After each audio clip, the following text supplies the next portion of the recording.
ये रिश्ता क्या कहलाता है में आया नया मोड़। तो क्या सोचा है अभीरा ने?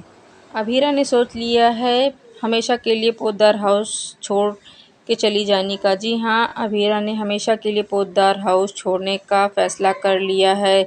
तो उसी में देखेंगे आप आगे कि अरमान अभीरा को रोकता हुआ नजर आएगा। जी हाँ, अभीरा को रोकता हुआ नजर आएगा, पोद्दार हाउस छोड़ने के लिए मना करेगा और अभीरा कहेगी कि मैं क्यों रुकूं, तुमने कभी भी मेरी कोई बात नहीं मानी है और मैंने कभी अपना कोई पर्सनल मैटर भी तुमसे नहीं छुपाया, लेकिन तुमने मुझसे बहुत कुछ छुपाया है। दरअसल अभीरा को पता चल चुका है सारी बातें, सारी सच्चाई रूही और अरमान के बारे में। और तभी अभीरा भड़क जाती है और उसके बाद अरमान से सवाल जवाब करती है कि मैंने कभी अपनी कोई भी प्रॉब्लम, कोई भी चीज़ मैंने तुमसे कभी नहीं छुपाई, लेकिन तुमने इतनी बड़ी बात मुझसे छुपाई और अपने और रूही की सच्चाई मुझसे छुपाई। दूसरी तरफ विद्या अभीरा से कहती है कि अभीरा, तुम ऐसे क्यों बोल रही हो? क्या हो गया है जिसकी वजह से तुम अरमान को इस तरीके से बोल रही हो?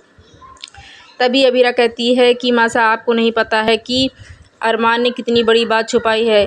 दरअसल शादी के पहले रूही से अरमान प्यार करता था, लेकिन उसने ये बात किसी को नहीं बताई और आज तक किसी को पता भी नहीं चलने दी। लेकिन मैंने अपनी कोई भी प्रॉब्लम कभी भी किसी से कोई चीज़ नहीं छुपाई है और अरमान ने इतना बड़ा धोखा है। मैं भले ही 1 साल के लिए अरमान की पत्नी थी, लेकिन मैं थी तो कुछ, लेकिन उसने कभी भी मुझे कहा है।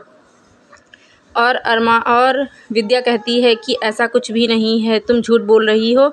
और उसके बाद में कहती है, अगर ऐसा आप ये बताइए कि रूही क्यों कह रही थी अरमान से कि अभीरा को इस घर में मत लाओ और अभीरा को मत आने दो। अगर अभीरा यहाँ आ जाएगी तो हम लोग का रिश्ता दादी सा कभी एक्सेप्ट नहीं करेंगी और हम लोग कभी एक साथ नहीं रह पाएंगे। और मुझे सब कुछ पता चल चुका है, ये सारी बातें मुझे बहुत अच्छे से पता चल चुकी हैं। मुझे यहाँ रहने का कोई शौक़ नहीं है, मैं सिर्फ आप और पापा का रिश्ता बचाने के लिए यहाँ पर आई थी और मुझे यहाँ रहने का कोई शौक़ नहीं है।